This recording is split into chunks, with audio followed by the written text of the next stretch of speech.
ഡൽഹിയിൽ ഈ പുകമഞ്ഞൊരു രക്ഷയുമില്ല കേട്ടോ. വായുമലിനീകരണം അതിരൂക്ഷമായി തുടരുന്നു എന്ന റിപ്പോർട്ടാണ് പുറത്തു വരുന്നത്.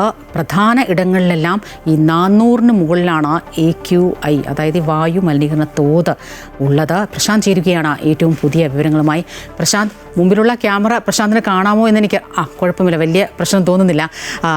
വലിയ രീതിയിലുള്ള പുകമഞ്ഞ്, പ്രത്യേകിച്ച് ഈ 400 AQIക്ക് മുകളിൽ എന്ന് പറയുമ്പോൾ അതിൻ്റെ ഒരു ഗുരുതരാവസ്ഥ എത്രത്തോളമാണ്? ഈ നിയന്ത്രണങ്ങളും പരിശോധനയും എല്ലാം ഇപ്പോഴും തുടരുകയാണ്.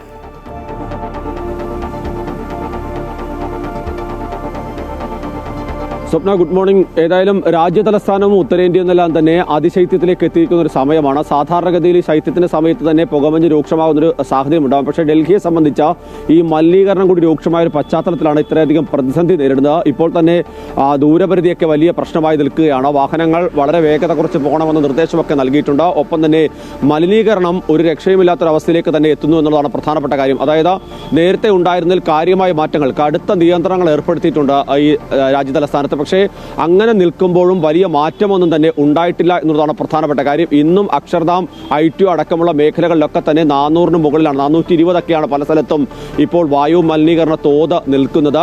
നമുക്കറിയാം 50 എന്ന് തന്നെയാണ് ഏറ്റവും പ്രധാനപ്പെട്ട. 50-നും 70-നും ഇടയ്ക്കാണ് സാധാരണഗതിയിൽ നമുക്ക് നല്ല വായു ലഭിക്കുക എന്നുള്ളതാണ്.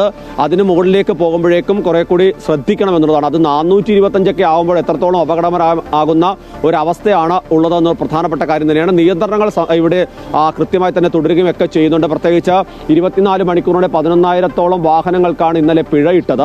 അങ്ങനെ ഒരു സാഹചര്യം നിൽക്കുന്നുണ്ട്. കൃത്യമായ പരിശോധനകൾ അതുമായി ബന്ധപ്പെട്ട് നടക്കുന്നു. അതിർത്തി പ്രദേശങ്ങൾ, പഞ്ചാബിന്റെയും ഹരിയാനയുടെയൊക്കെ തന്നെ ഉത്തർപ്രദേശിന്റെയൊക്കെ അതിർത്തികളിൽ നിന്ന് ഡൽഹിയിലേക്കുള്ള വാഹനങ്ങൾക്ക് നിയന്ത്രണം ഏർപ്പെടുത്തിയിട്ടുണ്ട്.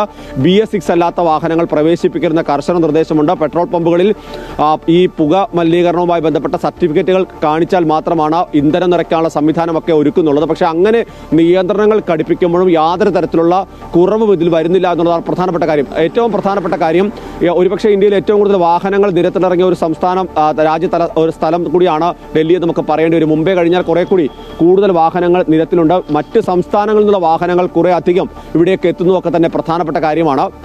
പൊതുഗതാഗത സംവിധാനം വളരെ ശക്തമാണ്. എങ്കിൽ പോലും ഇത്രയധികം വാഹനങ്ങൾ വരുന്നത് കൂടി ഒരു പ്രധാനപ്പെട്ട കാര്യം തന്നെയാണ്. മറ്റൊന്ന് പുകമഞ്ഞാണ്.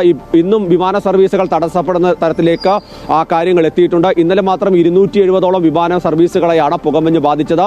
സമാനമായ രീതിയിൽ തന്നെ സാഹചര്യം ഉണ്ടാകും എന്നുള്ളതാണ് പ്രധാനപ്പെട്ട കാര്യം. ഇന്നിപ്പോൾ ഉത്തരേന്ത്യയിൽ, പ്രത്യേകിച്ച് ഡൽഹി അടക്കമുള്ള സ്ഥലങ്ങളിൽ 8 ഡിഗ്രിയാണ് ഈ സമയത്ത് പോലും തണുപ്പ് നിലനിൽക്കുന്നത്. ആ ഒരു പശ്ചാത്തലത്തിലാണ് ഇത്തരത്തിൽ ഒരു ക്രമീകരണങ്ങൾ പലതായി നടത്തുന്നുണ്ട്. പ്രത്യേകിച്ച് വർക്ക് ഫ്രം ഹോം അടക്കമുള്ള സംവിധാനങ്ങൾ വരുത്തിയിട്ടുണ്ട്. മാത്രമല്ല വാഹനങ്ങളുടെ വേഗത അടക്കമുള്ള കാര്യങ്ങളുടെ നിർദ്ദേശം കൊണ്ട് ഏതായാലും വിമാനത്താവളങ്ങളിൽ കൃത്യമായൊരു മാർഗനിർദ്ദേശം ഈ ഘട്ടത്തിൽ നൽകിയിട്ടുണ്ട്. പ്രത്യേകിച്ച് ഈ കാലാവസ്ഥാ വ്യതിയാനത്തിന്റെ പശ്ചാത്തലത്തിൽ നടത്തുന്ന ചില ക്രമീകരണങ്ങൾ നടത്തി എന്നുള്ളതാണ് വിമാന കമ്പനികൾ വ്യക്തമാക്കുന്നത്. യാത്രക്കാർ അതിനോട് സഹകരിക്കണമെന്നുകൂടി അഭ്യർത്ഥിച്ചിട്ടുണ്ട്. സ്വപ്ന, വലിയ രീതിയിൽ തന്നെ ജനജീവിതത്തെ പുകമഞ്ഞ് ബാധിച്ചിരിക്കുന്നു എന്ന് വേണം മനസ്സിലാക്കാനായി. പ്രശാന്ത് ഷെയർ ചെയ്ത ഒരു വീഡിയോയാണ് ഓർമ്മ വരുന്നത്. അതിൽ ഒരു മുറിക്കുള്ളിലിരിക്കുമ്പോൾ ആ മുറിക്കകത്തെ വായു മലിനീകരണത്തിൻ്റെ തോത് രേഖപ്പെടുത്തുന്നുണ്ട്. ഏതാണ്ട് 50ഓടടുത്താണ് ആ ഫിഗർ വരുന്നത്.